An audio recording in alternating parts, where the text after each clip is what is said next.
Welcome back, everyone, to another episode of a Mindset Medicine podcast. I am Katharine Loucaidou. I am your host. We have another transformational episode, which I think we're going to call a sanctuary for your soul. It is a gym for your mindset because we're going to get the wheels turning.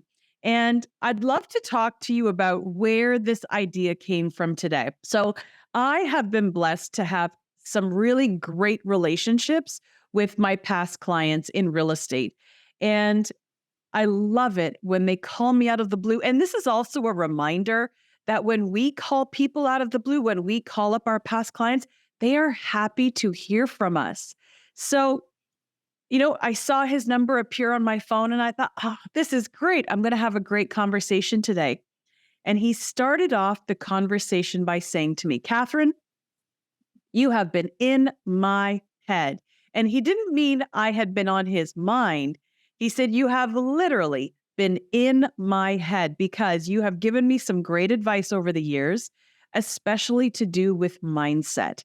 And that's because I've been through so much and I have learned how to cultivate an ironclad mindset so that when we have these challenges, setbacks, stresses, and I'm going to emphasize stress because a lot of what we're going to talk about today is stress related. And so to continue the story, he said, over the years, especially this year, you have given me a lot of seeds of thought to think about in relation to mindset because in the past, he has overthought many, many issues. And, there is this equation that is out there in the internet world. And basically, it equates to about 95% of the things that you worry about never come true. And of the 95, actually of the 5% left, probably about 1% may actually happen. And of that 1%, most of it will never even be as bad as you thought it would be. So this is the idea, is the narrative that we have going on in our minds of how bad something is going to be. And it keeps us up at night, doesn't it? Lying there and you're trying to fall asleep. And then these thoughts start appearing. Well, what if? And what if this? And then what if this happens? Those what ifs that create the insomnia, that create the stress, that create the fast heartbeat, that create the upset stomach, or I can't eat, I can't sleep, all of these things, believe it or not, most of it is unnecessary because the likelihood of the way you're thinking about a situation happening will not even happen. So I thought to myself today, I think it's really important to come back and create what I'm going to call an irresistible mindset.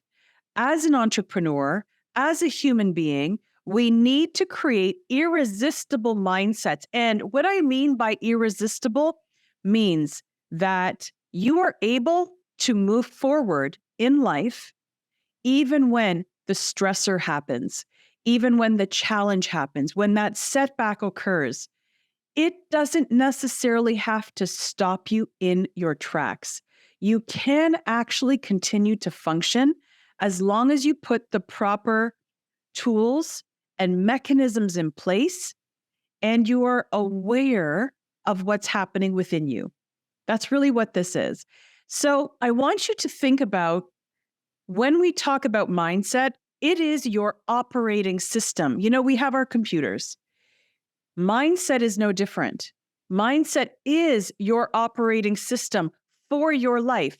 And it is not a typical, this is negative, this is positive. It is the foundation that runs everything in your mind. And if there is something wrong with your operational system, what happens? Things start to break down. We have glitches. We have things go on and off with our computer. It is not spitting out the information that we need. your mindset does the exact same thing to you, which is why we need to get it nice, tight, strong, and positive. So let's dive into a little bit of science about our mindsets because it's important. It's important to know what is this thing that we call mindset all the time. Here's another interesting little story. So, those of you who had been following me on social media, yesterday I posted that I received this out of the blue phone call from a brand director of an ex-shark from Shark Tank. And they had found my brand online, Irresistible Entrepreneur, and they had actually listened to some of my podcasts and they had followed some videos that I had done and so on. And they were intrigued and curious. And they have a project that they are working on, and they are basically sourcing out people to be a part of this new project. So here's what's interesting. I'm on this phone call, and the way that the gentleman was speaking to me was someone who had been doing this a long time. And the questions he was asking me, because I'm very intuitive when it comes to communication and how someone is communicating with me. So he sounded as though he had done this over and over and wasn't overly enthusiastic. It was a set of questions he was asking, which I tried to interrupt a little bit of his pattern to try and get some conversation going. But here's what I found interesting. He said, "This is what stuck out to us about your content."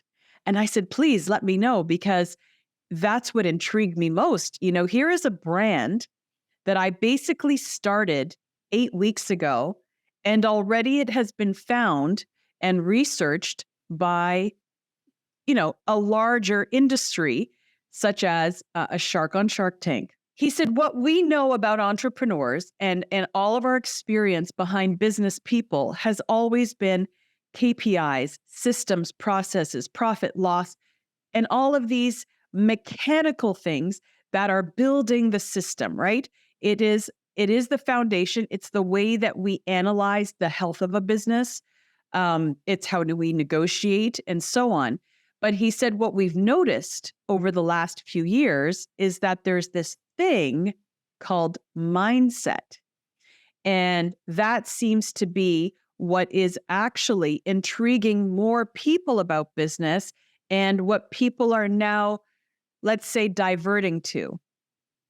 And I said to him, I said, absolutely. I said, if you don't have that strong, positive mindset that is resilient and adaptable, then what do we have in business? Because you can have the numbers in business. You can have that beautiful front-facing business that people see as it's wonderful, it's great, it's strong, and they're, doing 100 million in sales, 200 million in sales. But what is the mindset behind the leader of that company, the CEO? What is the mindset behind the people who work there? As an entrepreneur, you have team members, you have assistants. What is the mindset behind everyone? What is their motivation for doing what they're doing? Is that not just as important? So that's where some of our conversation went. So again, we keep coming back to this topic of mindset. And it really is the driving force, or as we call it, the operating system that is dictating why we do what we do, what is motivating us, what's actually stopping us and hindering us from reaching certain levels of success. Because have you ever noticed yourself, you get an opportunity, you are in conversation with someone and they are suggesting a new way of doing something, and you stop and immediately your body is saying to yourself and your mind is telling yourself, well, that's not how I do it. That's not how things are done. That's your mindset, because it's one narrative that you have going on in your mind that's telling you that that's the way things have always been done in your world. But as we go through this today, I want you to start questioning every time you have an idea in your mind that you feel very strongly about. I want you to question it and truly ask yourself, but is this true? Is this really the only way that there is to do this? By questioning everything you do, you will start to expand your mindset. And that's what we call a growth mindset.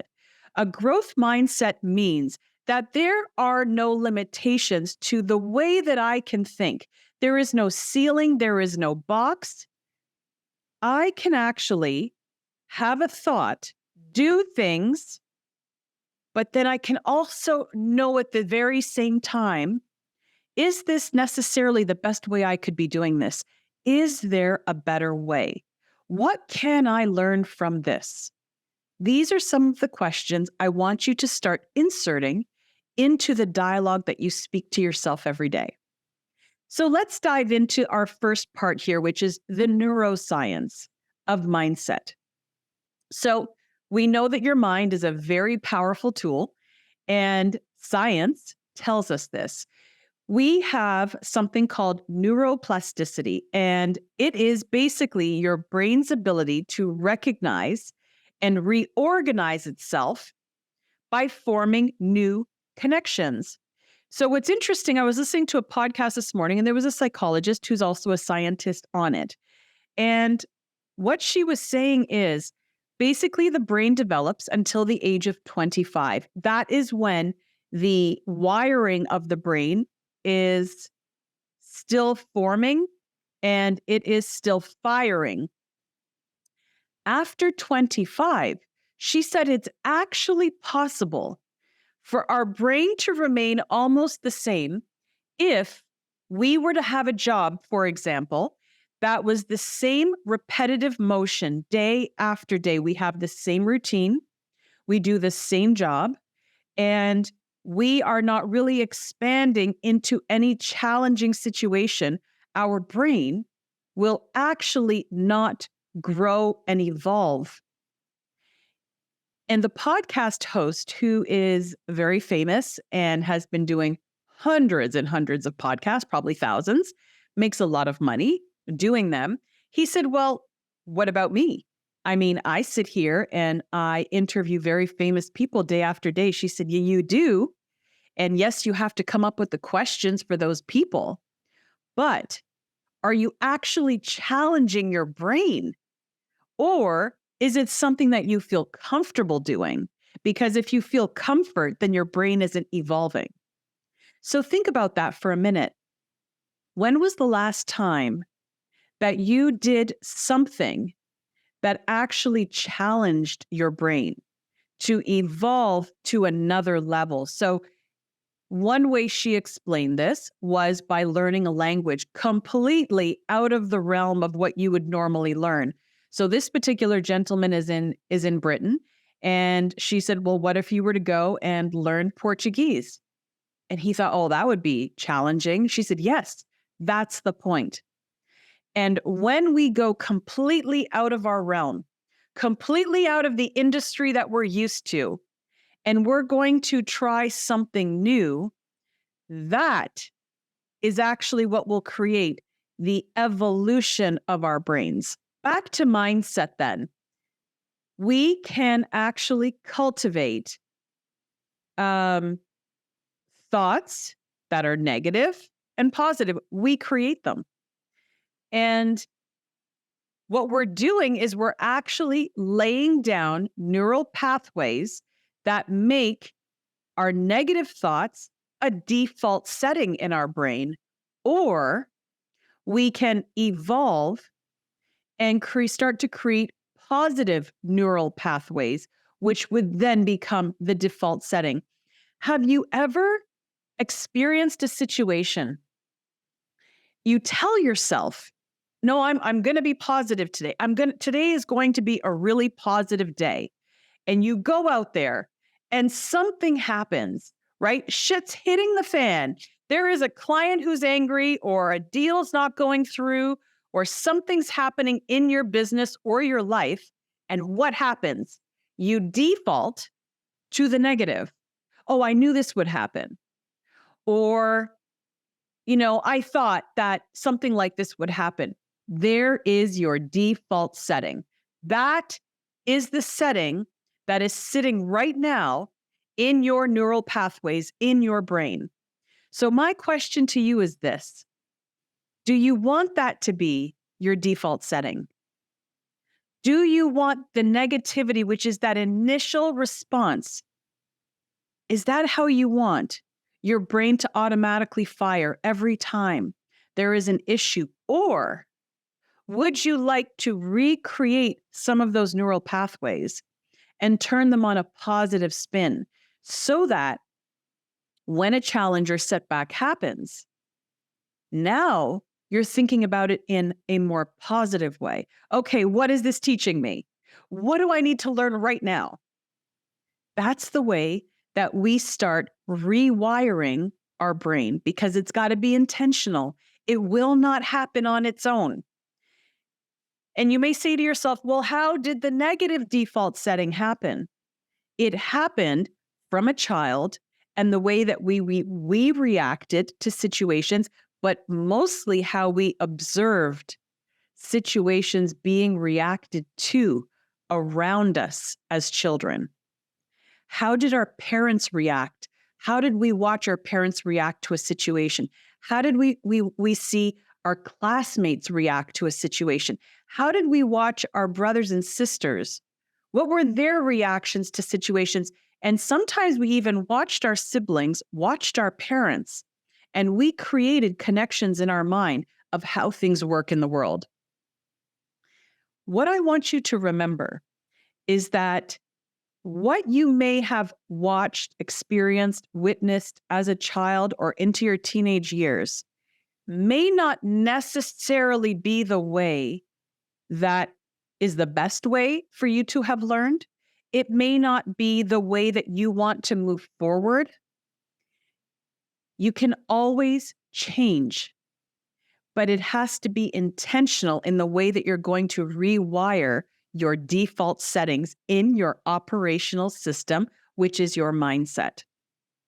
So, mindset isn't just about thinking positively. That's not what this is about. We're not into rose-colored glasses here today. I want you to be aware that it is your operating system. And when you have an operating system, you have the ability to dictate how you want it to run. So, how do you want your operating system to run? The challenge with most people is the way they have framed the stories in their mind. They see challenges as insurmountable. Oh, I'm never going to get over that. This is never going to happen. I'm never going to be happy after my divorce.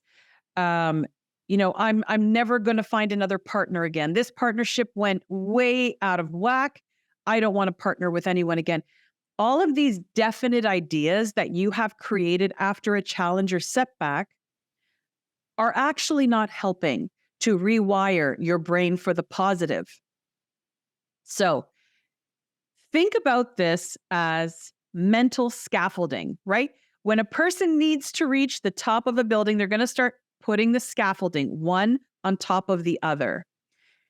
In order to rewire your operating system for your mindset, you need to start with one piece and then add on, add on, add on. How do we do that? We're going to do it piece by piece, but it starts with thoughtful awareness. So if you're listening to this now, make a note in your phone. Thoughtful awareness. Acknowledge the thoughts, but question their validity. I want you to start questioning everything. A thought comes into your mind. Well, I knew this would happen. No, you didn't actually know it would happen. It could happen. It was just one of the possible conclusions of something that you were doing.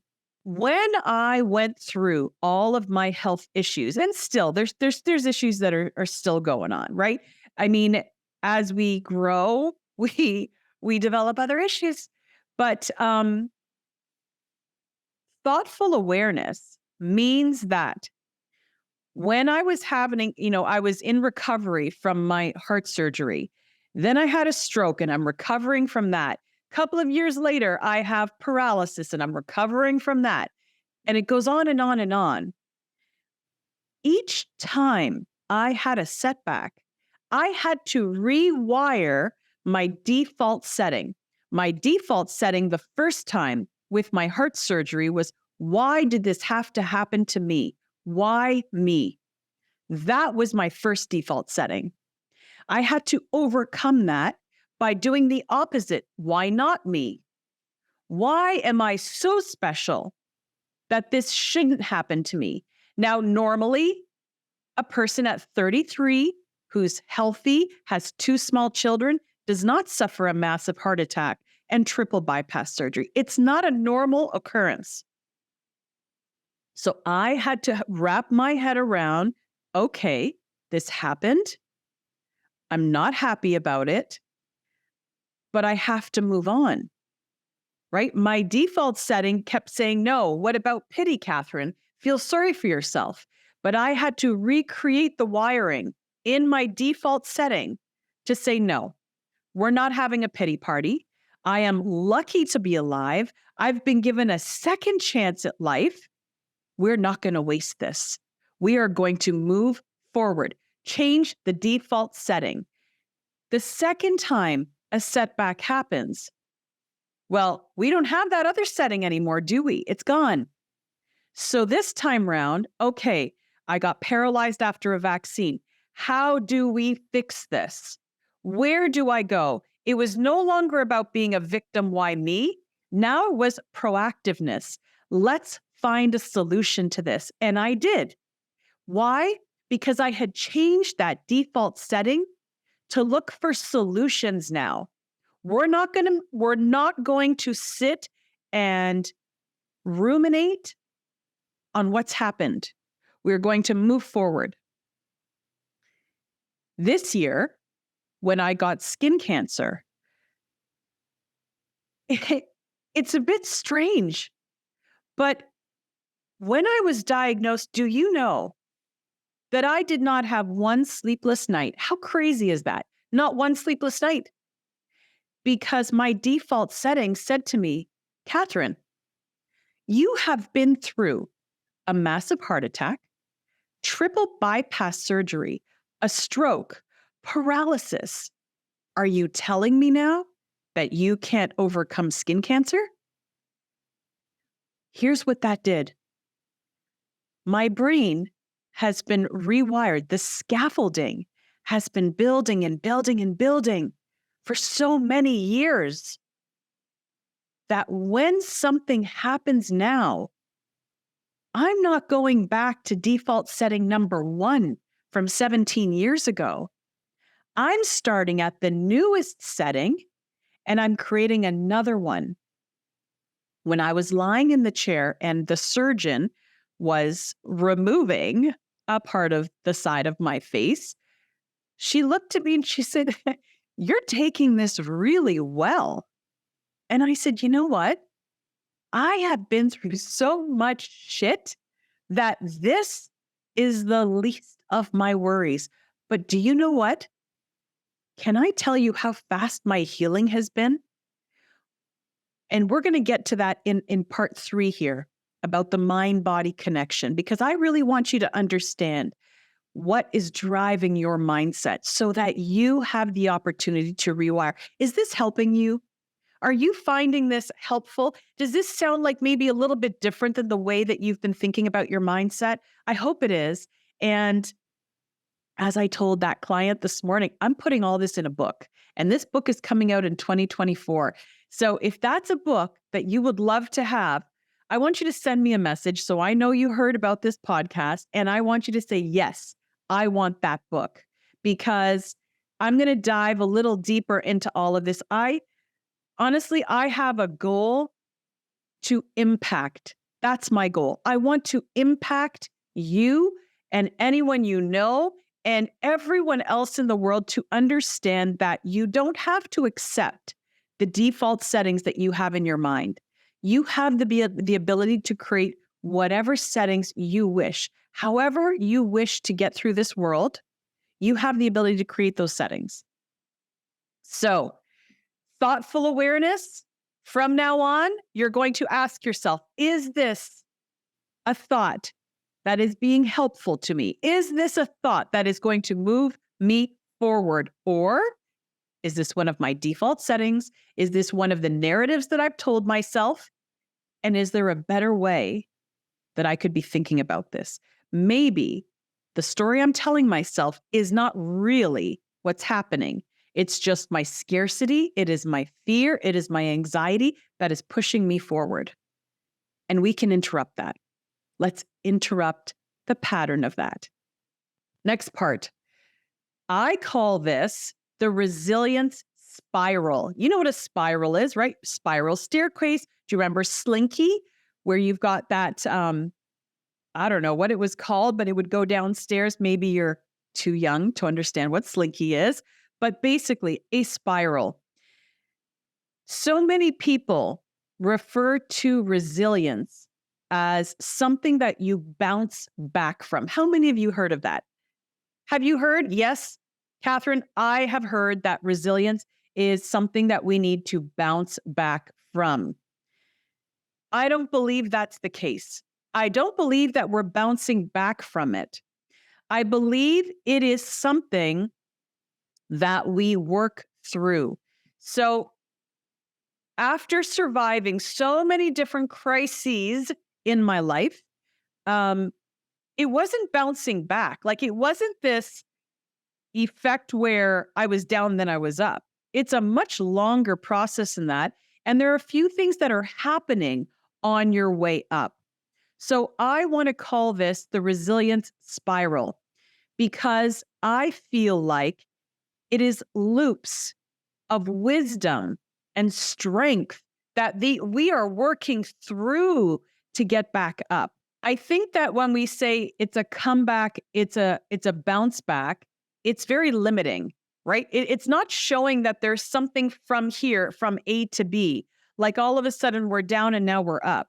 If you've been through crisis or challenge or a health challenge, have you noticed that it's not immediate? You really have to work through that stuff. And some days you're down and some days you're up. And, people are asking, how are you doing? And how are you feeling? And one day you're good. The next day you're not. And that can go for longer periods of time. And sometimes it's shorter periods of time. So to me, it's a very linear way of thinking, right? It's not a straight line. So I believe that every challenge that you go through is like the loop in a spiral. And your vision expands and the way that you react is expanding. And with every loop, you are not just recovering, but you are amplifying your internal power grid. It's like with every loop that you get closer and closer to the top or you see the light, you are now expanding that mindset. That default wiring is now kind of like shooting electricity because you are growing. It's like you get to the top of the spiral. It is resilience 2.0. You have just evolved to that next level in the game. I began to realize that my mindset was changing when I owned my real estate brokerage and I had 2 offices and many agents under me.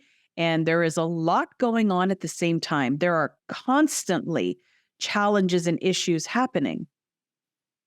And what I started to notice is that when a deal was going wrong, when I would get a phone call from one of my agent's clients and they were angry, I was no longer spiraling and I was no longer being set back and stuck in my head and what if and all these things.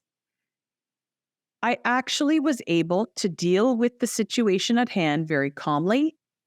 And, I began to understand that everything is figure outable and everything has a solution. So I came up with the 3 R's of resilience. We have reflect, recharge, and reignite. So I would reflect. I would assess the situation that's happening right now. And I didn't necessarily have to do it right then and there on the phone.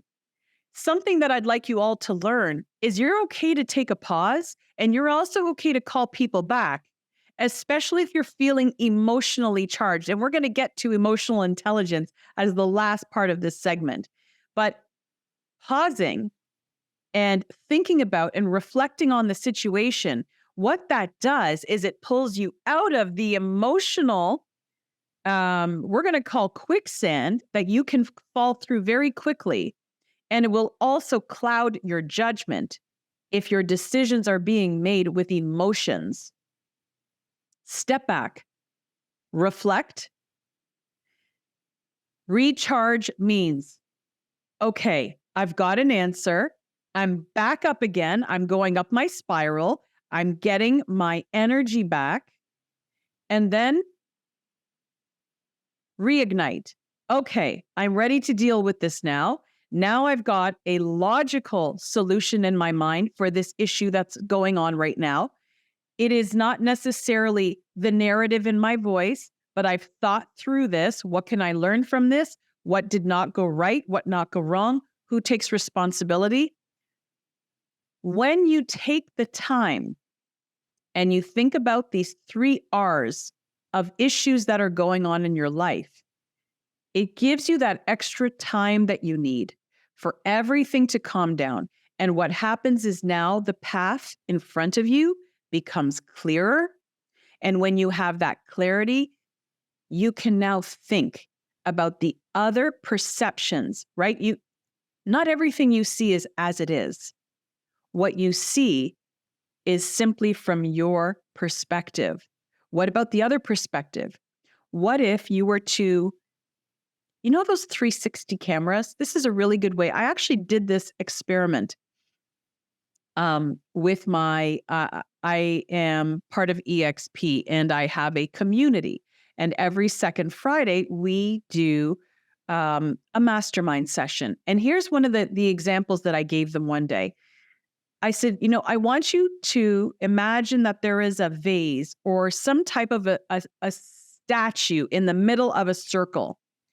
And when you're looking at the statue this way, right in front of it, so the statue is in front of you, I want you to draw the description or write the description of what you see in front of you.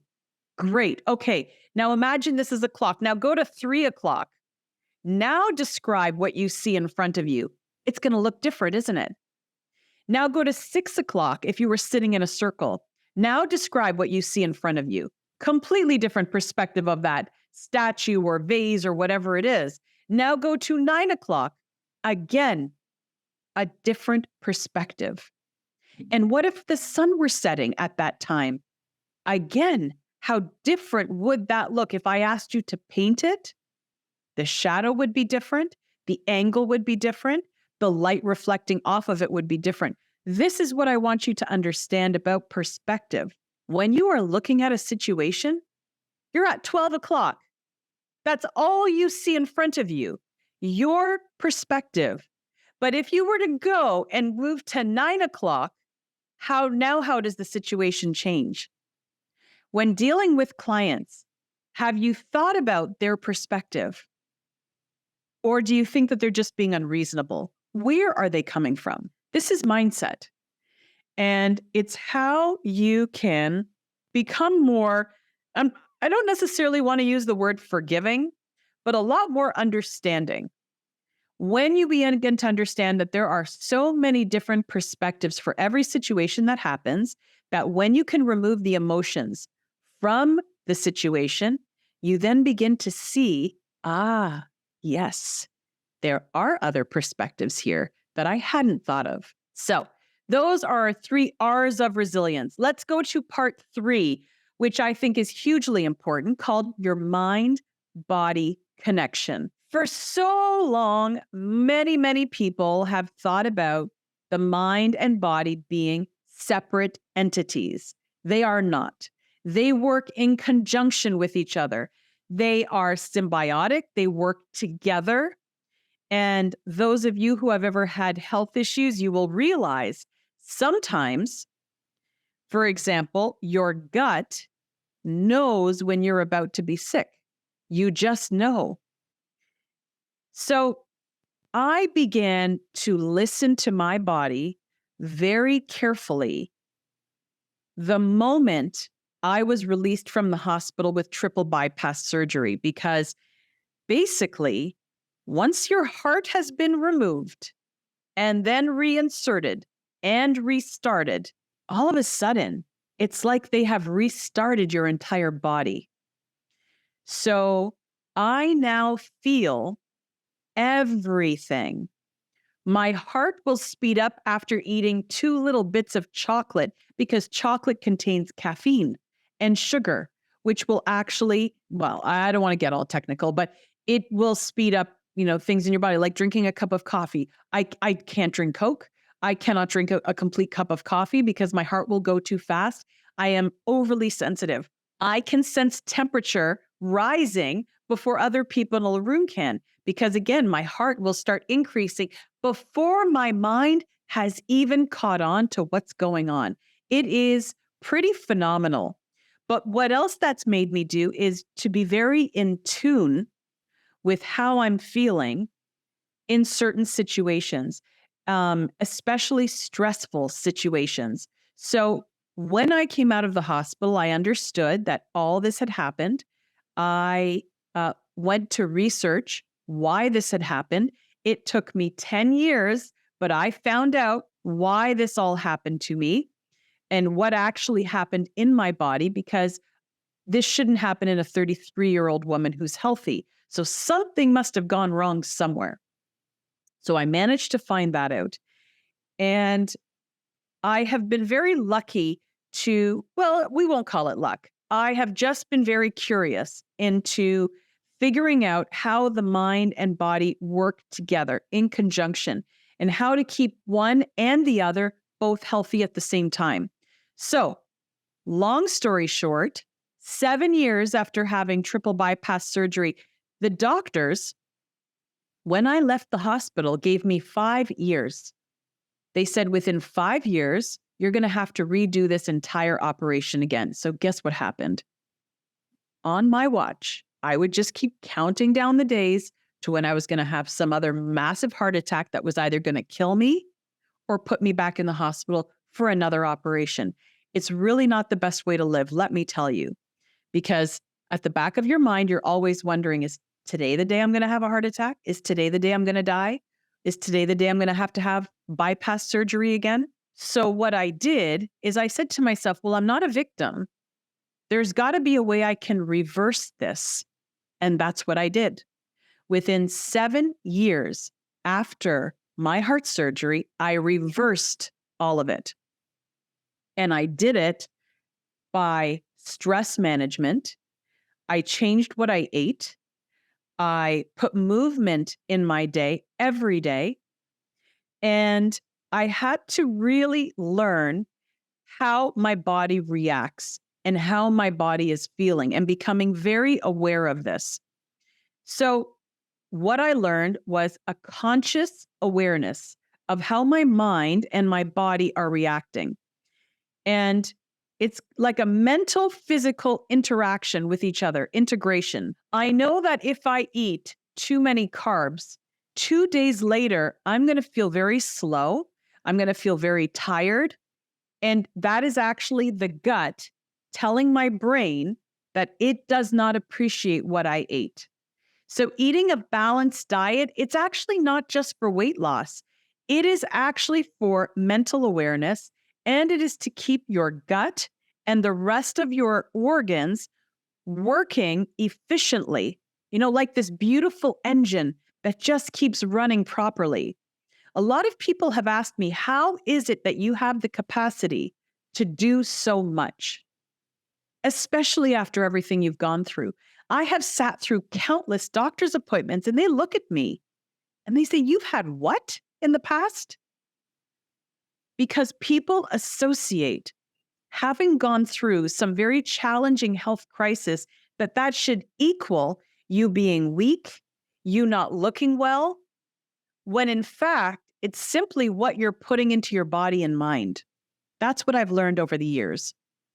So we balance what we eat, but we also need mental nutrition. Mental nutrition. And for me, moving my body every day, eating and drinking very well. I basically just drink water. That's what I drink all day long. And I have the odd cocktail maybe once every couple of weeks, something like that, just because alcohol isn't very good for you and it will slow you down, slows the metabolism. But what I learned is the mental nutrition that I start putting in my brain first thing in the morning is hugely important to you.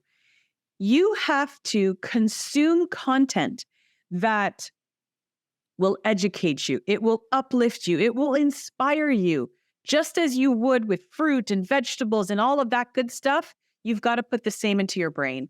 Download ebooks. If you need suggestions, send me a message. I will send you some wonderful books that I have always on Audible. If you need podcast suggestions, hit me up because I will give you suggestions for those as well. But there is no reason when you're getting ready in the morning, have something in your ear. Listen to some wonderful mental nutrition for yourself. All right, let's keep going. I want to go down to our next and final segment, which is emotional intelligence. Now, this is going for a little while today, but I think that because mindset is so truly important to you, to your family, to your friends, to your longevity. I mean, don't you want to live for a while? Don't you want to experience this wonderful world we live in? You do. So it's really important to get your mindset right so that you can live this one life in a beautiful, positive way. Because going around with anger in your soul, anger in your mind, and frustration and anxiety and fear. My God, how fear can stop you from doing so much. Don't do it. There are so many ways to move beyond it. And if you are struggling, then you need someone who can help you, a coach like myself. I coach mindset. I have past clients reaching out to me because they know that I can help them through their mindset. Imagine. So the last topic we're going to talk about today is emotional intelligence. And it's really important that you understand that emotional intelligence is like the backbone of the way that you can communicate with people. When I had my brokerage, and even when I am now coaching in my coaching company, I have noticed a pattern. And the people who understand their clients, the people who understand, they watch, they listen to the people who they're working with, end up having the best relationships and the best transactions because they're not concerned about how they feel. They're trying to understand the situation as a whole. Why is my client saying that? Where are they coming from right now? Can I relate to how they're feeling right now? Can I address their needs and their wants? If I am solely trying to wrap this transaction up without thinking about how I can make it easier for everyone to get through, we have a problem. Entrepreneurship and being in business can be very cutthroat. And emotional intelligence is what will help you work through the difficult situations. It is what will help you to read a room. I've often said one of my highest and best skills is reading people within probably 20, 30 seconds of meeting them. I understand what type of a character that I am about to deal with. And then I can go from there, understanding their nuances, understanding the way their tone, the way that their gestures, their nonverbal communication, the way that they're speaking, is the way they're speaking matching what their nonverbal communication is telling me. All of these things, this awareness, this emotional intelligence, that is what will propel you forward in business and in the relationships that you are creating with people. So if you are wondering why your business may not be moving as quickly as you want it to, as quickly forward or to the next level, it is likely because there is a gap in your emotional intelligence, in reading people, in understanding characters, in understanding that if a person is of this character and personality, this is how they need to be treated. If a person is of this character and this personality, they speak this type of language. And I don't mean cultural language. I mean a love language. I mean their gestures. Then this is how we need to treat them, because that is how they understand the world. When we begin to understand these human elements, that's when we become really good at what we do. I taught communication in university, but I also believe that living in Europe from a young age, not knowing the language, elevated my understanding of people's behavior, nonverbal, their gestures, because all I was able to do was observe. People these days have a tendency to want to talk too much and listen less. And the advantage that I had in Europe for 16 years was the ability to observe, listen, and not talk a lot. And what that did is that helped me to understand, we would leave a conversation with people and I would not even understand what was being said at a dinner table, for example, going out with a whole bunch of friends. They're all speaking Greek. I did not understand what was going on. But at the end of the night, someone would say, well, here's what was going on. I said, oh, yeah, I put that together. And they said, how? You didn't even understand what they were talking about. I said, no, but I understand reactions. I understand how people's tones are. I understand the looks that were going back and forth across the table with people. When you're able to just watch, you can actually learn so much more about people. So, how can you learn to develop your emotional intelligence? It starts with self-awareness. First, it starts with understanding who you are. It begins with understanding your tone with people. What are your gestures like? When you talk to someone, are your hands in a fist? Are your hands by your side? Do you speak with your hands like I tend to? Are your arms crossed in front of you? Are your arms back behind your head? All of these things mean something to the person you're talking to. Do you lose your temper quickly?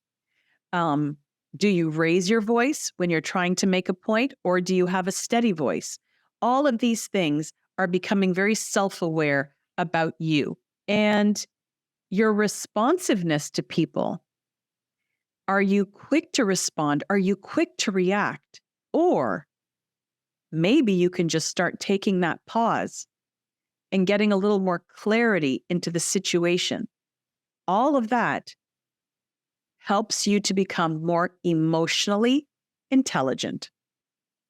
So, a recap, getting to know yourself very well is the key to creating a really strong mindset. So, let's go back to the beginning. Default settings in your mind. Understand what your default settings are. Do they go to the negative? Do they go to the positive? A lot of people would like to answer that they go to the positive, but the way we live in society and the way that we have grown up is typically the default setting is to the negative. That's why the media does so well, because they post negative stories for the majority of the time.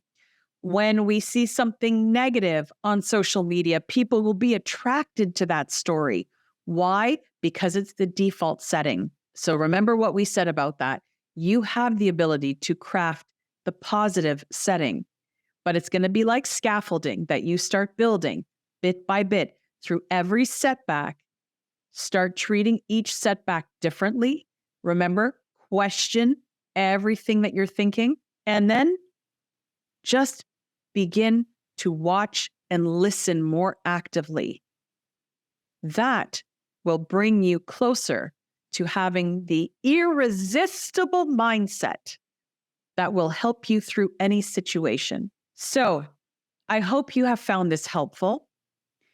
I hope you will follow me on social media, The Irresistible Entrepreneur, Katharine Loucaidou Coaching. Reach out, let me know on that Instagram page, on that Facebook page, if you have found this helpful today. And please share, write a review, give me 5 stars. I would love any of that. You know, there are no ads on this channel. I'm just here to help support you. And I hope impact you in providing you a different perspective to see the world. I'll see you next week. Bye for now.